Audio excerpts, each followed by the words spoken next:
समिति जिंदाबाद जिंदाबाद जिंदाबाद। आवाज दो हमें आवाज दो आवाज दो।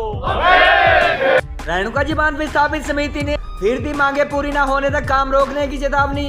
सप्ताह भर में संगड़ा के सिंह गांव में हुई समिति की दूसरी बैठक। समिति संयोजक प्रताप तोमर व अध्यक्ष योगेंद्र कपिला ने 1.5 दशक से मांगे पूरी न होने के लिए सरकार व प्रशासन के प्रति रोष जताया। पीएम नरेंद्र मोदी 27 जनवरी 2021 को कर चुके हैं 7,000 करोड़ की परियोजना का वर्चुअल शिलान्यास। 1,000 करोड़ खर्च होने के बावजूद नहीं हुआ धेले भर का भी वास्तविक निर्माण कार्य। बांध के डूब क्षेत्र के अंतर्गत आने वाले 7 किलोमीटर संगड़ा नाहन रोड के वैकल्पिक मार्ग के लिए भी बजट उपलब्ध होना बाकी। गिरी नदी पर 1960 के दशक से बजट व राजनीतिक इच्छा शक्ति के अभाव के चलते लंबित रेणुका जी बांध परियोजना का गत 27 जनवरी 2021 को प्रधानमंत्री नरेंद्र मोदी द्वारा वर्चुअल शिलान्यास किए जाने के बाद जैसे जैसे परियोजना की इन्वेस्टिगेशन संबंधी कार्य तेज होते जा रहे हैं, बांध बनने से पहले पुनर्वास पर अड़ी विस्थापितों द्वारा गठित संघर्ष समिति की गतिविधियां भी तेज हो गई है। गत 21 जनवरी के बाद आज फिर सप्ताह भर में उपमंडल झगड़ा के गांव सीयू में संघर्ष समिति की स्थानीय यूनिट की बैठक हुई, जिसमें एक बार फिर पुनर्वास व अन्य मांगे पूरी न होने तक कोई भी निर्माण कार्य शुरू न होने देने की चेतावनी दी गई। समिति के संयोजक प्रताप तोमर की अध्यक्षता में हुई इस बैठक में समिति अध्यक्ष योगेंद्र कपिला, संगड़ा पंचायत के उप प्रधान सतपाल तोमर व सुखदेव शर्मा नंद व विजय आजाद आदि समिति के कई पदाधिकारी मौजूद रहे। समिति अध्यक्ष व संयोजक ने जारी बयान में कहा कि 15 साल से बांध प्रबंधन प्रदेश सरकार व जिला सिरमौर प्रशासन द्वारा उनकी मांगे पूरी नहीं की गई, जिसके चलते वह परियोजना संबंधी कोई भी कार्य अगले फैसले तक शुरू नहीं होने देंगे। उन्होंने कहा कि सरकार द्वारा विस्थापितों का पुनर्वास किया जाना तो दूर, अब तक हाउसलेस व लैंडलेस जैसी कैटेगरी के विस्थापितों को एमपीएफ कार्ड तक नहीं दिए गए हैं और इनकी संख्या भी अब पहले से कम बताई जा रही है। उन्होंने विस्थापित होने वाले परिवारों को सरकार द्वारा नए रेट के मुताबिक दी जा रही 28 लाख की राशि को बढ़ाकर 50 लाख किए जाने व डूब क्षेत्र में दूसरों की जमीन पर खेती करने वाले एससी कम्युनिटी के लोगों को भी अन्य लोगों की तरह 5 बीघा जमीन उपलब्ध करवाए जाने की मांग की। गौरतलब है कि पीएम द्वारा करीब 6,947 करोड़ की इस परियोजना का शिलान्यास किए जाने के बाद डैम मैनेजमेंट के मुताबिक विस्थापितों को उनकी जमीन के बदले 1,000 करोड़ की मुआवजा राशि जारी की जा चुकी है और वास्तविक निर्माण कार्य शुरू होने पर ही रिहेबिलिटेशन की प्रक्रिया पूरी होगी।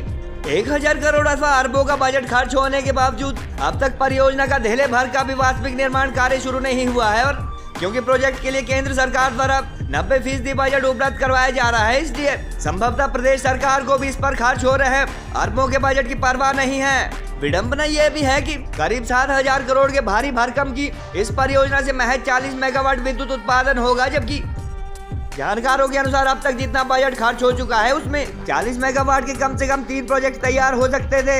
राष्ट्रीय महत्व के घोषित इस डैम से दिल्ली सहित 6 राज्यों का एमओयू के मुताबिक 23 क्यूमेक्स ताजा पानी उपलब्ध करवाया जाना भी संभव नहीं है, क्योंकि गर्मियों में नदी का डिस्चार्ज महज 5 क्यूमेक्स के करीब रहता है और ऐसे में संबंधित अधिकारियों के अनुसार 26 किलोमीटर लंबे रिजर्वायर अथवा डैम में स्टोर किया जाने वाला बरसात अथवा बाढ़ का पानी अगले कई माह तक सप्लाई किया जाएगा। डैम के डूब क्षेत्र के अंतर्गत आने वाले 7 किलोमीटर संगड़ा रेणुका जी नाहन रोड के वैकल्पिक मार्ग के लिए भी अब तक बजट उपलब्ध करवाया जाना शेष है। हालांकि डीपीआर तैयार करने के लिए पीडब्ल्यूडी के एक्सचेंज संगड़ा को कुछ राशि जारी की गई है। बांध से हाउसलेस अथवा बेघर होने वाले परिवारों की संख्या मैनेजमेंट द्वारा वर्तमान में केवल 346 बताई जा रही है, जबकि डीपीआर तैयार होने के दौरान ऐसे परिवारों की संख्या 1142 बताई जा रही थी। बहरहाल गत 3 जनवरी को पेड़ों की गणना करने आई डैम मैनेजमेंट की टीम को बेरंग लौटा चुके विस्थापित संघर्ष समिति के नेता एक बार फिर मांगे पूरी न होने तक परियोजना संबंधी सभी कामों का विरोध करने अथवा इन्हें रोके जाने का ऐलान कर चुके हैं और समिति की गतिविधियां तेज हो चुकी है। रेणुका बांध जन संघर्ष समिति में काम करते हुए लगभग 15 वर्ष हो चुके हैं और हमने विस्थापितों के मांगों के विषय में बार बार डीजीएम और जीएम आपके एचपीपीसीएल से कई बार गुहार लगाई, लेकिन अभी तक उन्होंने कुछ नहीं किया और अभी तक हमारे पीएफ कार्ड नहीं बने। ना हमें ये पता है कि कौन पूर्ण विस्थापित है, कौन अर्ध विस्थापित है, किसको ज़मीनें मिलनी है, किसको नहीं मिलनी है। इसके बारे में हमने कई बार मीटिंगें भी की और जिलाधीश महोदय से भी मिले और जो पूर्व में हमारे ऊर्जा मंत्री सुखराम चौधरी से भी मिले, उनसे भी हमने गुहारें लगाई, लेकिन अभी तक हमारा कोई भी काम सिरे नहीं चढ़ा है और अब जो है मेरे HPPCL वाले जो है यहाँ पेड़ों की गिनती करने आ रहे हैं। हमने इनको रोका है। हम ये नहीं कहते हैं कि भाई आप पेड़ों की गिनती मत करिए, आप पेड़ों की गिनती करिए, लेकिन हमारे को पहले पुनर्स्थापित करिए। और हमारे जब हम यहाँ से चले जाएंगे तो अब जो मर्जी करें। तो मेरा पुनः रेणुका बांध संघर्ष समिति की ओर से HPPL से अनुरोध है कि वो हमारी मांगों को पूरा करे, उसके बाद और हमारे को शीघ्र ही पुनर्स्थापित करें। जिनको ज़मीनें मिलें उनको ज़मीनें दी जाए। और एक हमारा मुद्दा ये है कि कईयों लोग ऐसे हैं जिनके पास अपनी ज़मीनें नहीं है। तो मेरा ये विशेषकर HPPL से अनुरोध है कि जितने लोग यहाँ से विस्थापित हुए हैं उन सबको 5-5 बीघे ज़मीन दी जाए। रेणुका बांध जन संघर्ष समिति सियूं जोन की बैठक आज सियूं में आयोजित हुई, जिसमें विस्थापितों से संबंधित विभिन्न विषयों पर विचार विमर्श किया गया। उसमें सबसे पहले बांध प्रबंधन द्वारा जिन लोगों को अभी तक हाउसलेस की श्रेणी में रखा जाना है उसकी सूची अभी तक जारी नहीं की गई है, और ना ही जो लैंडलेस की श्रेणी में आने हैं उनकी भी सूची अभी तक जारी नहीं की गई है। उसके लिए हम बांध प्रबंधन से निवेदन करते हैं कि शीघ्र अतिशीघ्र यह सूची जारी की जाए।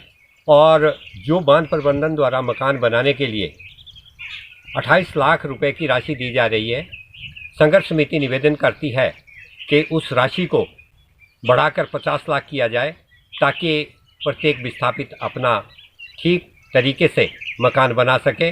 और यदि सरकार एवं बांध प्रबंधन विस्थापितों के लिए कॉलोनी बनाकर देना चाहता है तो ऐसे स्थान पर कॉलोनी बनाकर दी जाए जहां पर विस्थापितों को ज़मीन दी जानी है, और जो लोग इसके अलावा बसते हैं उन्हें करीब शहर के नज़दीक कॉलोनी बनाकर दी जाए, ताकि वह अपना जीवन यापन कर सकें और ठीक तरीके से अपने परिवार का संचालन कर सकें।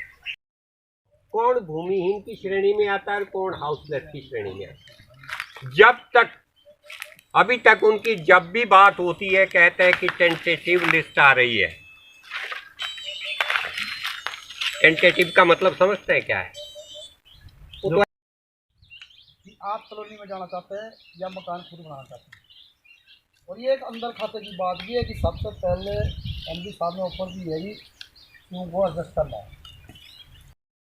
जिंदाबाद संघर्ष समिति जिंदाबाद जिंदाबाद जिंदाबाद। आवाज दो, हमें आवाज दो। हमें